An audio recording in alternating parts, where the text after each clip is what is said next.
Napakaraming mga nag-iisip ngayon tungkol sa mga yumao at hindi naman masamang isipin. Mabuti nga kung maalala natin na lahat tayo ay meron ding appointment with death. Ang atin ngayong pag-aaral, pinamalan natin, multo.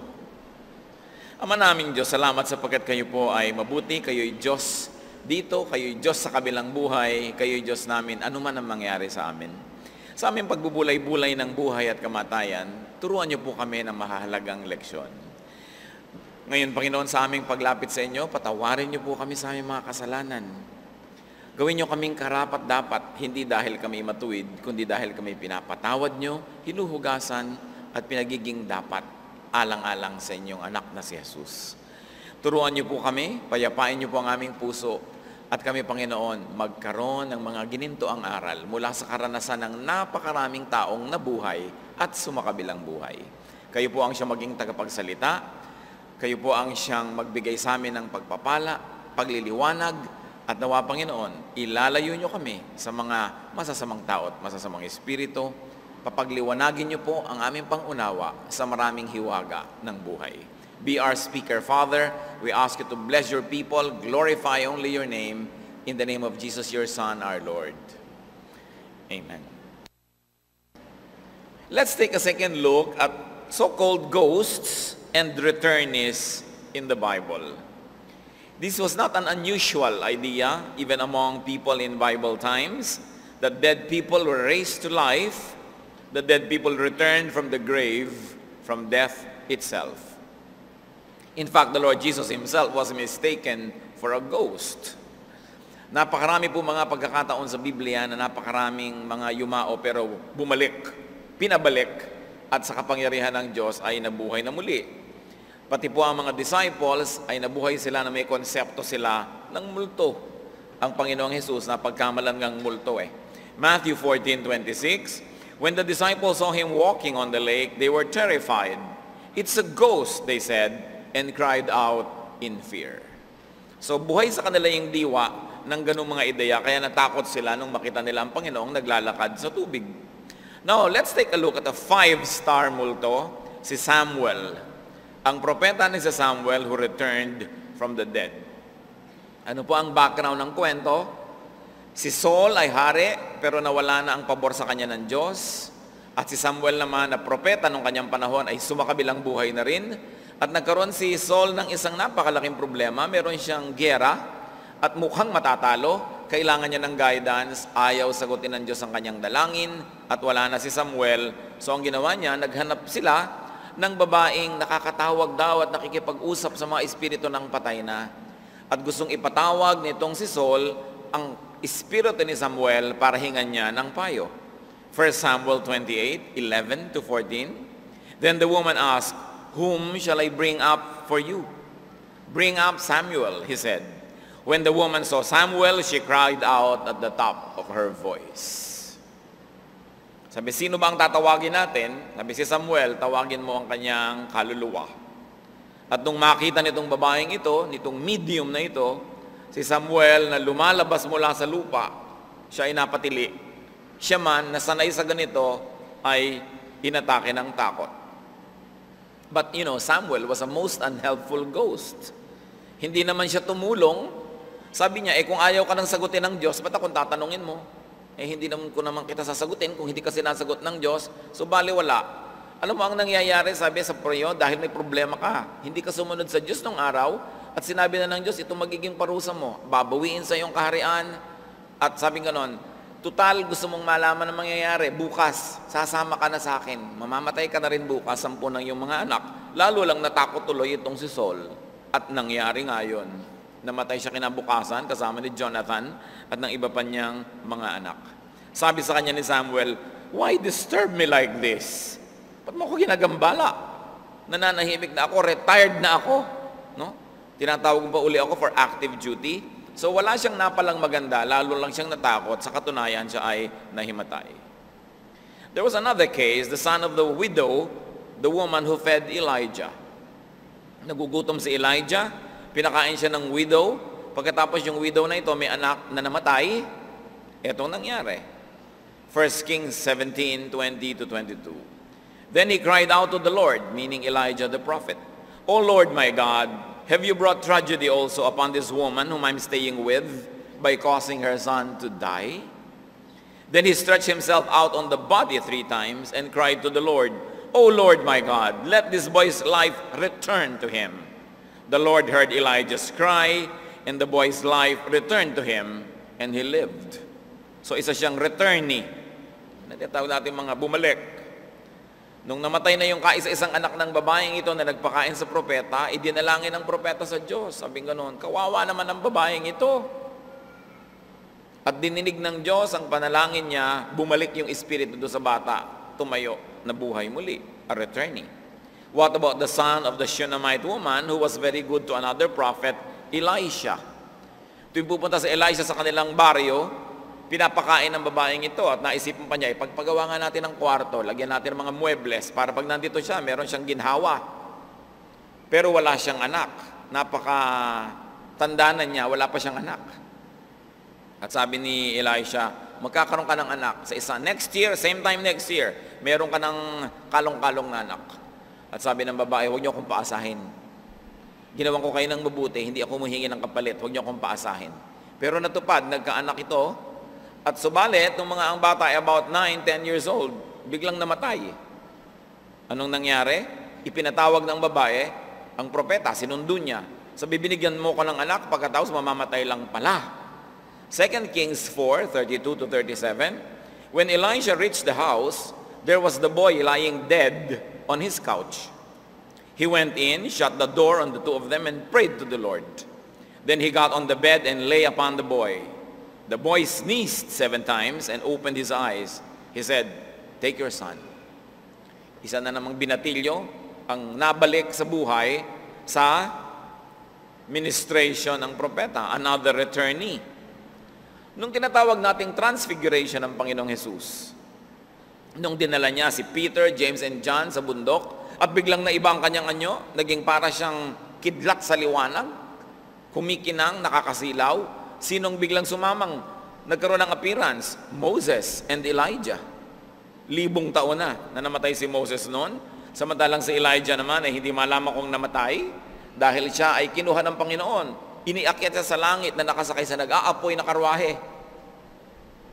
Hindi malaman ng tao ano ba nangyari, namatay ba siya o talagang buhay na dinala sa langit. Pero heto, biglang nagpakita kay Peter, James, and John, 3 pa sila.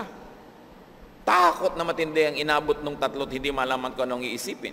Matthew 17:3, just then there appeared before them Moses and Elijah talking with Jesus. Moses died, Elijah was taken up. So pareho sila ngayon na by the standards of the time, matatawag mong multo. Kasi hindi totoong katawan yung suot nila, hindi yung flesh. Si Lazarus, kaibigan ng Panginoong Jesus, 3 araw ng patay. Mabaho na ang bangkay, pero tinawag ng Panginoon at binuhay. John 11:43 to 44, Jesus called in a loud voice, Lazarus, come out. The dead man came out, his hands and feet wrapped with strips of linen and a cloth around his face. So may tali pa siya sa baba na gano'n, nakatali hanggang ulo kasi para huwag ngumanga yung bangkay, tinatalian, ano? Kumisan nga't namamatay ka pang dilat, nilalagyan ng pera yung mata mo para hindi ka nakadilat sa mga tumitingin sa'yo. So, nakakatakot ang itsura. Nakabalot pa siya ng mga strips of linen, parang mummy. Tapos biglang lumabas dun sa kanyang buntod. Yung babae, dalagita na namatay din, sinundo ng tatay si Jesus para bigyan niya ng kalinga yung bata, namatay. Luke 8:53 to 55, nung sinabi ng Panginoong, hindi siya patay. They laughed at him, knowing that she was dead. But he took her by the hand and said, my child, get up. Her spirit returned, and at once she stood up. Then Jesus told them to give her something to eat, another returnee. The Lord himself is the highest example of somebody being resurrected. But the Lord was unique. He was not a returnee. Yung mga returnee, namatay, binuhay, pero namatay uli. Hindi rin siya multo dahil siya ay kumakain, nahihipo ang kanyang katawan, pero nakakalampas naman siya sa mga nakasarang pader at mga pinto. Nakakapasok siya sa mga nakalak na bahay. Ibang-iba siya, at sinabi naman talaga sa Bible, He's the firstborn among the dead. Na ang kamatayan at pagkabuhay na muli ng Panginoon ang modelo ng mangyayaring pagkabuhay na muli ng lahat ng nananalig sa Kanya. Na mabubuhay muli ang nananalig kay Jesus hindi bilang multo, kundi wearing glorified bodies. Tulad niya, may identity, pero hindi hangin, hindi multo. What about the holy men? Those prophets and great patriarchs of the Old Testament who were buried around Jerusalem, nang ang Panginoong Jesus ay namatay sa bundok ng Kalbaryo, nakalugang lupa, lumindol ng grabing lindol, nahati ang malaking kurtina sa templo, at anong nangyari sa Matthew 27:52-53? The tombs broke open, and the bodies of many holy people who had died were raised to life. They came out of the tombs, and after Jesus' resurrection, they went into the holy city and appeared to many people. Hindi lang isang pangkat ng mga taong namatay ng matagal na, nabuksan ang mga kanilang mga libingan, at sila'y pumunta sa loob ng lungsod upang magpakita sa napakaraming mga tao. Hindi binanggit sa atin kung dumating sila na may katawan o parang espiritu rin o parang apparition, pero ang mahalaga, nagbalikan sila. To give emphasis na nung namatay si Jesus, naging tiyak, naging sure yung pagkabuhay ng lahat ng nananalig sa Kanya. Ipinakita talagang ubod ng linaw yon.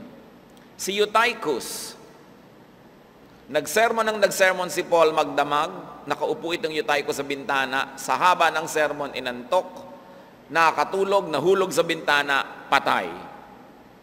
Death. Na kung kita nyo, yung mga nasa piling na ng Panginoon, ayaw nang bumalik. Kahit gano'n natin kamahal yung mga nasa lupa, malilimot natin lahat yun pagka tayo nasa piling na ng Panginoon. Kaya ang pag-alala sa mga nasa lupa, habang nandito din tayo. Kasi pagka nandun ka na sa kabila, maiiba ka na. What are some of the urgent lessons? The very obvious, avoid hell at all costs. Mula simula hanggang dulo, ang Biblia, tad-tad ng pagtuturo tungkol dito. Iwasan ito. Ibayad ang lahat, huwag lang mapunta dyan. Huwag yung magkaroon lang ng konting barya, konting ligaya, konting aliw, kahit mapunta na sa impyerno. Baligtad.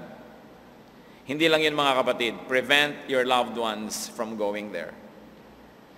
At yan ang lesson mula doon sa rich man. Hindi na niya hiningi at ipinakiusap na siya ay ma-exempt. Nandun na siya eh. Ang gusto na niya, mahal niya sa buhay, huwag mapunta ron. Mga kapatid, taon-taon, meron tayong mga All Souls Day, All Saints Day. Marami sa atin, nag-uuwian sa mga probinsya, nagpupunta sa mga sementeryo. Pero pag uwi nyo ba, may bit-bit man lang kayong kaluluwa na madadala sa paanan ng Panginoon. Kasi kung pupunta ka lang doon, makikipagkwentuhan. Pupunta ka lang doon, pakitaan kayo ng cellphone, kung aling cellphone ang may bread toaster sa loob. No? Kung ano mga payabangan ng mga magkakamag-anak, etc., etc. Prevent your loved ones from going to the place where the rich man went. Alam natin ang paraan, dadali natin ang Panginoong Jesus, ituturo natin ang daan ng kaligtasan, tanggapin si Jesus sa Panginoon at tagapagligtas, pagsisihan ng mga kasalanan at magbagong buhay, yun ang dapat dala-dala natin. At pagkadala natin yun, kahit absent kayo sa ating worship, pero umuwi kayo sa mga probinsya nyo, magandang mission yun, pwedeng gawin. Pero kung wala naman tayong sense of mission for the lost, it's a tradition that just keeps on and on, year after year, paulit-ulit, walang nangyayari. Bakit? Romans 10:17, faith comes from hearing the message, and the message is heard through the word of Christ. So, faith saves. But where does faith come? From hearing. At sabi, how are they going to hear without a messenger? So, ang mahalaga nating mission, mga kapatid, is to preach the gospel. Hindi kailangang radyo, tape, libro, ibang tao. Dapat tayo, lahat pwede mag-preach. Kahit sign language, if that is your language, preach the gospel. Teach salvation. Guide people unto eternal life. Invite them to become children of God, believing in the Lord Jesus as Savior and Lord. In other words, win souls. Sa All Souls Day, do ever win one single soul. And remember to focus on the soul of the living. Wala ka na magagawa doon sa soul of the dead. Because, Hebrews 9:27, after death comes judgment. Pagkamatay mo, may assignment ka na agad. Wala nang ibahan yan. Kita nyo yung rich man, hindi na niya maiba kalagayan. Si Lazarus, hindi na rin maiba. Ang mahalaga habang buhay ka, magpasya ka kung saan mo gustong pumunta. The decision is in your hand. At kung nakapagpasya na tayo, tinanggap na natin ang Panginoon na tagapagligtas, dapat turuan natin lahat ng mahal natin sa buhay na gumawa ng ganun ding pasya. How do we do that? We cannot do that for them. They have to decide. But we can make it easy for them to decide by preaching the gospel clearly, lovingly, in a non-offensive, non-judgmental way. Everybody is a missionary. Every heart that doesn't have Christ is a mission field. And every heart that has Christ is a missionary. Dapat marunong tayo mag-share niyan. Focus on the soul of the living. Kaya ang sabi sa 1 Corinthians 9:16, woe to me if I do not preach the gospel. Sumpain ako, sobrang kawawa ako kung hindi ko ituturo ang kaligtasan. Ano pa po ang isang urgent lesson sa mga kasaysayan na ito na ating tinunghayan? To those of you who are heaven-bound, alam niyong ligtas kayo, tinanggap niyo ng Panginoon, naghihintay na lang tayong gumraduate from this level to the next. What do you do with life? Gather as much heavenly wealth as possible. And you do this by winning souls and by doing good, by being godly. Sabi ng Panginoong Jesus, busy kayo sa paggawa ng pera, busy kayo sa pag-iimpok, pag-iingat, pagpaparami ng pera. Matthew 6:20, itong dapat niyong gawin, store up for yourselves treasures in heaven, where moth and rust do not destroy, and where thieves do not break in and steal. Hindi masama magpayaman, kumita, maghanap buhay, magparami. Pero sabi niya, huwag niyong kakalimutan yung higit na mainam at talagang lalong mabuti, mag-impok kayo ng kayamanan sa langit. Sapagkat yung kayamanan sa langit, hindi pwedeng nakawin ng sinuman, hindi yan naluluma, hindi yan nagde-depreciate, hindi yan nade-devalue, eternal yan. Eh bakit kailangan isipin natin yun ngayon? Because it is only here, now, in this life, that we have the opportunity to gather for ourselves treasures in heaven. Number one goal is to be saved, to stop our descent to hell, and number two is to go back to the image that was lost in the Garden of Eden, to go back to godliness, to change from glory to glory, to change internally and become more and more and more like Jesus every day, and then to do good works. Because Jesus said, if you love me, you will do what I have been doing.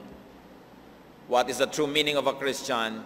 A person who accepted Jesus as Savior and Lord and now dedicates his or her life to doing the works of Jesus.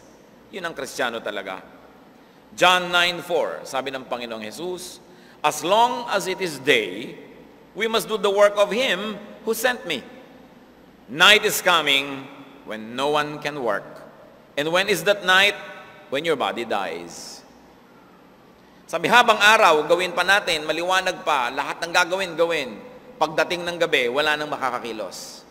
Alam niyo naman nung araw, walang kuryente, walang ganyan. So paggabi, talagang tulugan na lahat, wala nang pwedeng gawin. So dun sa ganung pag-unawa ng gabi, natin unawain yung verse.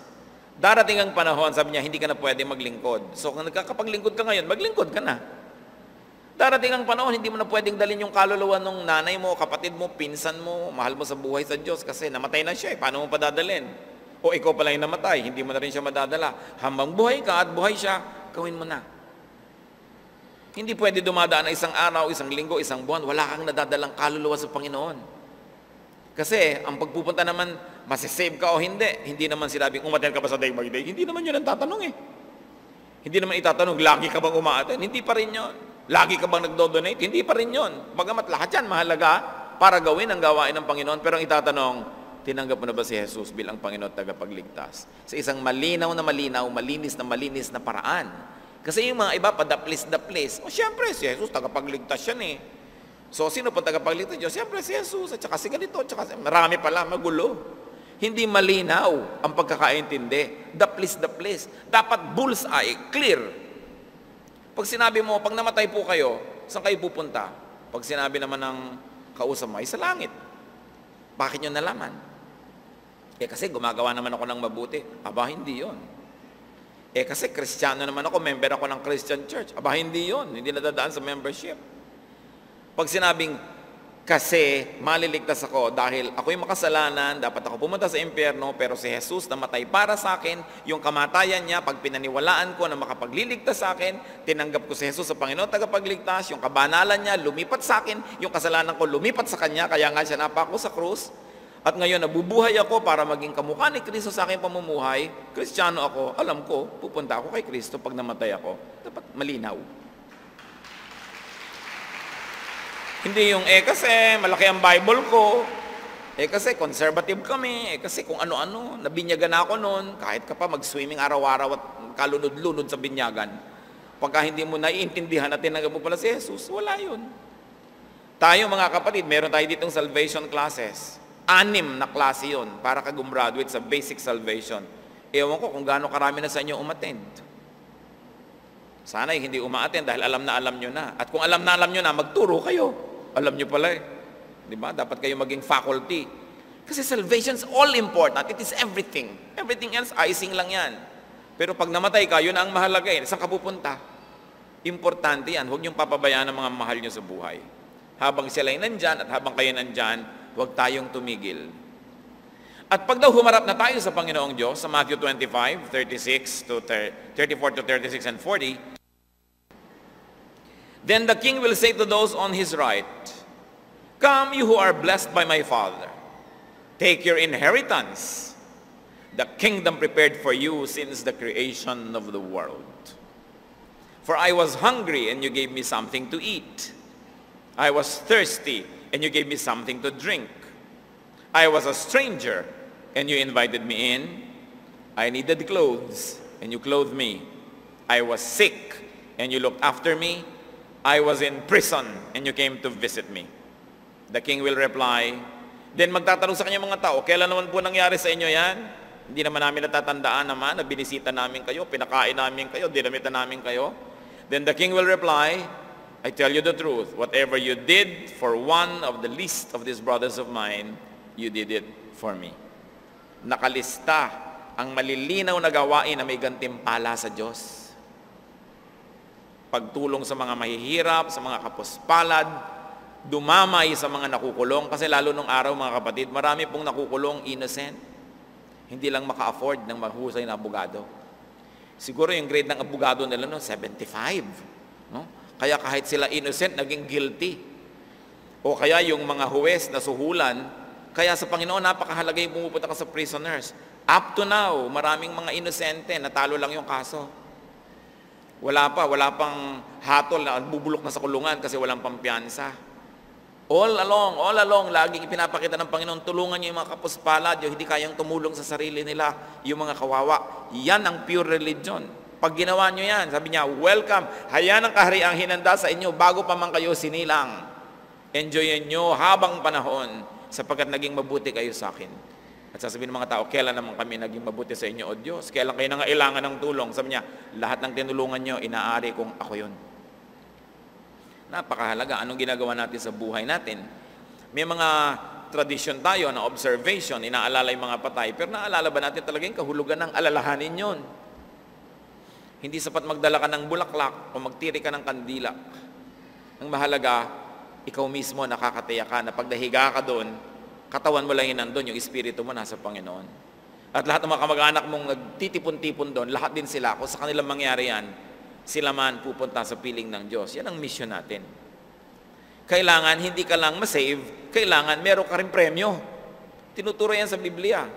1 Corinthians 9:25, everyone who competes in the games goes into strict training.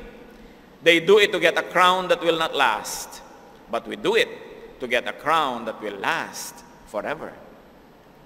Sabi nitong si Pablo, yung mga athletes na yan, hirap na hirap sa training. Ano naman ang napala nila pag nanalo sila sa takbuhan? Anong napala nila pag nanalo sila sa pagbuhat ng mga mabibigat, sa pagtalon, sa paglangoy, ano? Mga koronang dahon, yung laurel, yung nasa adobo, nasa paksiw na pata, yung mga dahon na laurel na nakakabit-kabit dyan. Yun sabi, ang hirap nilang ginagawa para lang magkaroon ng korona na bukas lanta na. Pero tayo, sabi ko noon, ang ginagawa nating hirap paglilingkod, korona na hindi maluluma. Korona na nandun habang panahon. Sabi ko noon, walang sayang sa paglilingkod sa Diyos. Lahat yan alam ng Diyos.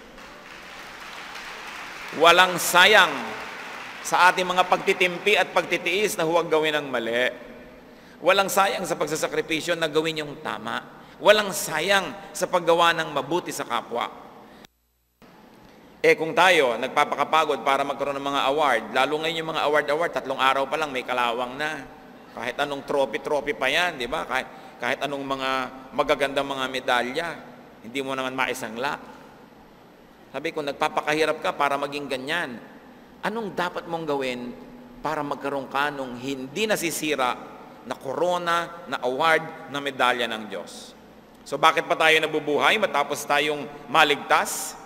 To get, to earn, and to run for your eternal crowns. Bawat araw may pagkakataon tayo, but night will come when you can no longer work. Minsan dumadating sa atin na masagana ka ngayon pero next week hindi na. So habang masagana ka, dapat mapagbigay ka na. Meron ka nang itinanim sa ubasan ng Diyos. Malakas ka, maglingkod ka na kasi hindi laging malakas ang tao. Kahit naman mananampalataya ko minsan, napaparalyze. Kahit mananampalataya, nagkakaroon ng karamdaman, huwag sayangin ang bawat oras na may lakas. To win souls, to do good, and to purify our own hearts. Ano pa po ang isang urgent lesson to learn from all of those people that went back from the dead? That death need not be feared. Or if you like to modify it a little bit, death need not be feared so much. Kaya hinahamon sa 1 Corinthians 5:21, where, O death, is your victory? Where, O death, is your sting? Kung ang dating kamatayan na kinakatakutang hindi natin maiwasan lahat, ang siyang magiging pinto pala para pumasok na tayo doon sa buhay na walang hanggan. Sabi, ano ngayon ang nakakatakot tungkol sa kamatayan? Siyempre, hindi nakakatakot if the believer won't have to go to hell. But if you're going to go to hell, nakakatakot talaga yan dahil wala nang balikan one way. Kaya hindi tayo dapat natatahimik na hindi tayo nagdadala ng mga kaluluwa. Mabuti pa yung mga bagong-bagong mga mananampalataya, ang init sa pananampalataya, lagi nagsosoul winning. After 6 months, 2 years, lalo 5 years, 10 years na, nako. Hindi mo na mahalata na mananampalataya. Wala nang init ng paglilingkod. Kaya dapat laging nire-renew. That you have to renew your relationship with God day by day. Importante yon. Philippians 1:21, for me, to live is Christ, therefore to die is gain. Think of death as graduation from suffering, and think of it as your entry into the awarding hall, so that all the good things you have done in the name of the Lord might be credited in eternity. But live for Christ first. Let Christ live in you. And what's important, brothers and sisters, to let Christ live through you. Makausap ni Kristo yung gusto niyang kausapin sa pamamagitan ng iyong bibig. Masabi niya yung gusto niyang sabihin sa pamamagitan ng iyong pananalita. Mapaglingkuran niya yung gusto niyang paglingkuran sa pamamagitan ng iyong mga kamay. Mapuntahan ni Jesus yung dapat niyang puntahan para balitaan ang magandang kaligtasan sa pamamagitan ng iyong mga paa at paglalakbay. Let Christ not only live in you, but also live through you. Kaya, nung matanda na itong si Paul at siya'y mamamatay na, Philippians 1:23, nagdadalawang loob. Sabi niya, I'm torn between the two. I desire to depart and be with Christ, which is better by far. Pero sabi niya, kung nagdadalawang loob lang ako, gusto ko pa rin humaba ang buhay ko dito sa lupa para maturuan ko pa kayo. Para maging kapakipakinabang pa ako sa inyo. Sabi, kaya lang ayoko pang umalis dahil tuturuan ko pa kayo Pero ang totoo, mas gusto ko nang umalis. Ang hirap yung mga kasama. Di ba? Mga Kristiyano ba, masarap kasama at madali? Naku, hindi rin lagi Maraming gulo, maraming intriga. Ang daming doctrinal quarrels. Sabi ni Paul, kung maaari lang iwan ko na kayo at magpunta na ako kay Jesus. Pero hindi may mission pa ako. So, ayaw ko man, gugustuhin ko na rin na nandito muna ako for the sake of the mission. That is sacrifice. Bihira naman na masarap yung paglilingkod sa Diyos laging may kasamang tinik. Bagamat magandang rosas yan, may tinik kasama. So you take the thorns as well as the roses. Sa buhay na walang hanggan, doon sa eternity, anong mangyayari? Sa Revelation 21:4, malinaw na ipinapangako, God will wipe every tear from their eyes. There will be no more death, or mourning, or crying, or pain, for the old order of things has passed away. Wala na daw lungkot, wala nang pait, wala nang sakit, sapagkat maiiba na ang lahat. So, the best is yet to come. If you're having a great life as a Christian, if you're having a nice life, just as a person, enjoy it. Do good, but reserve the best for last. Because the best is yet to come. So learn from the so-called ghosts. Learn from the message of the people who returned from death, either in the flesh as returnee or in spirit as ghost. Matuto, huwag malito sa mga multo. Pag sinabi nating, hindi ka bang umaaraw? But night will come when you can no longer work. Minsan dumadating sa atin na masagana ka ngayon pero next week hindi na. So habang masagana ka, dapat mapagbigay ka na. Meron ka ng itinanim sa ubasan ng Diyos.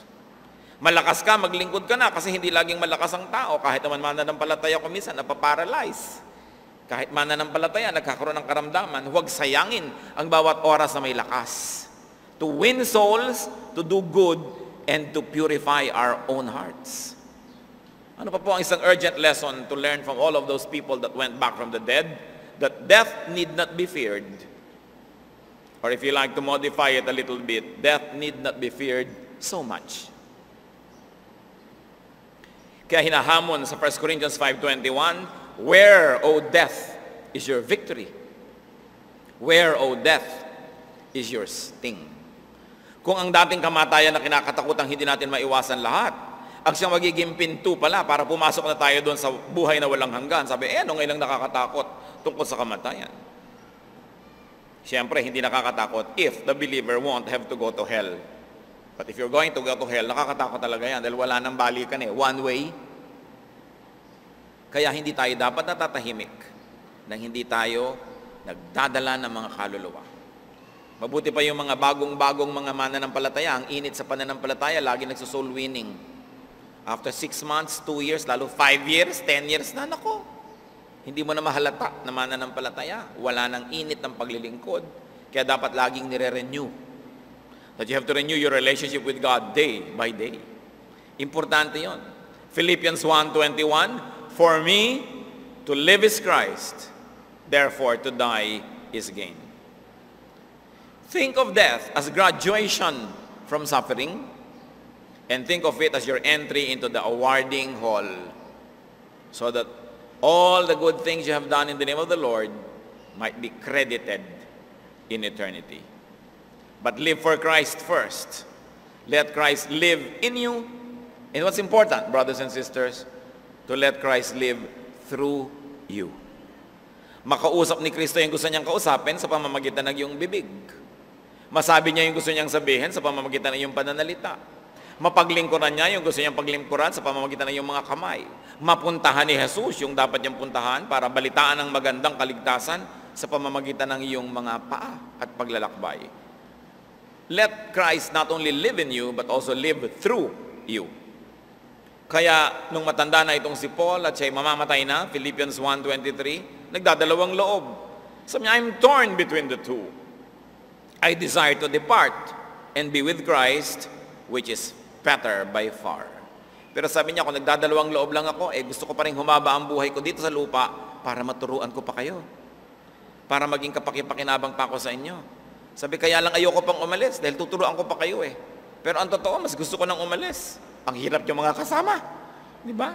Mga Kristiyano ba, masarap kasama at madali? Naku, hindi rin lagi Maraming gulo, maraming intriga. Ang daming doctrinal quarrels. Sabi ni Paul, kung maaari lang iwan ko na kayo at magpunta na ako kay Jesus. Pero hindi may mission pa ako. So, ayaw ko man, gugustuhin ko na rin na nandito muna ako for the sake of the mission. That is sacrifice. Bihira naman na masarap yung paglilingkod sa Diyos. Laging may kasamang tinik. Bagamat magandang rosas yan, may tinik kasama. So you take the thorns as well as the roses. Sa buhay na walang hanggan, doon sa eternity, anong mangyayari? Sa Revelation 21:4, malinaw na ipinapangako, God will wipe every tear from their eyes. There will be no more death or mourning or crying or pain, for the old order of things has passed away. Wala na daw lungkot, wala nang pait, wala nang sakit, sapagkat maiiba na ang lahat. So, the best is yet to come. If you're having a great life as a Christian, if you're having a nice life, just as a person, enjoy it, do good, but reserve the best for last. Because the best is yet to come. So learn from the so-called ghosts. Learn from the message of the people who returned from death, either in the flesh as returnee or in spirit as ghost. Matuto, huwag malito sa mga multo. Pag sinabi nating multo, dapat huwag kang matakot. Sabi mo, wow, multo. Di ba? At least, meron kang assurance na meron talagang buhay sa kabila. Kasi ang tanong ng iba, talagang nga bang meron? Ngayon, pag may nagpakita sa'yo, di nakatiyak ka na, nakatiyak ka, sumaya ka. No? Hindi ka dapat matakot, wala namang magagawa sa'yo yung mga yan nang walang permiso ang Diyos. No? Wala naman silang pwedeng gawin. Ako nakaganon sa'yo, ano ngayon, kahit maghapon siyang nakaganon. No? Ano bang nangyayari sa'yo? Di ganunin mo rin. Baka siya pa matakot sa'yo. Diba? Ang mga tao, dapat wala na tayong takot sa ganyang mga bagay because we know who is in us. Greater is He who is in you than he who is in the world. Walang nakakatakot pagka ang Panginoon nasa puso natin. Ama naming Diyos, salamat sapagkat napakaraming saksi, nagpatotoo na meron ngang buhay doon sa kabila. So alam namin na ganoon din ang mangyayari sa amin pag gumraduate kami from this life. Turuan niyo kami, Lord, to love life, but not to love it too much to the point that we don't even want to be with you. Teach us, Lord, to love every element of life because it comes from you, but teach us to love you more and to love your work more than the pleasures of this world. Bigyan niyo po kami ng balancing pananaw, magkaroon kami ng masarap, maganda, enjoyable na buhay, pero punong-puno rin ng paglilingkod, ng pagtitiis kung kailangan, ng pagpapakasakit, ng pagpaparaya, ng pagbibigay sa aming kapwa. Para na sa ganon, hindi masugatan ng aming espiritu na siyang ihaharap namin sa inyo. Teach us, Lord, to learn from these many returnees and ghosts and to be peaceful and happy in the truth that you are that you are God over death, that you are God over life, you're always God, and that you, God, are our friend, our Father, our Savior. Magbulay-bulay tayo mga kapatid. At nais ko isipin nyo, baka may mga taong mga mahal nyo sa buhay, hindi pa nyo nasishare ng salvation. Kailangan samantalahin ang pagkakataon habang nakakarinig pa sila o nakakapagsalita pa tayo. At lahat ng gagawin natin, ipaglingkod natin sa Panginoon na hindi nalilimot na meron tayong mga kasiyahan na dapat lasapin dahil regalo yun ng Diyos, pero huwag makalimot na maglingkod, magpakasakit kung kailangan. Ama namin, kausapin niyo po kaming lahat. Magkaroon kami ng maraming pakinabang mula sa mga kwento na ito ng mga taong namatay at nabuhay na muli. Let's be with God in some moments of silent prayer.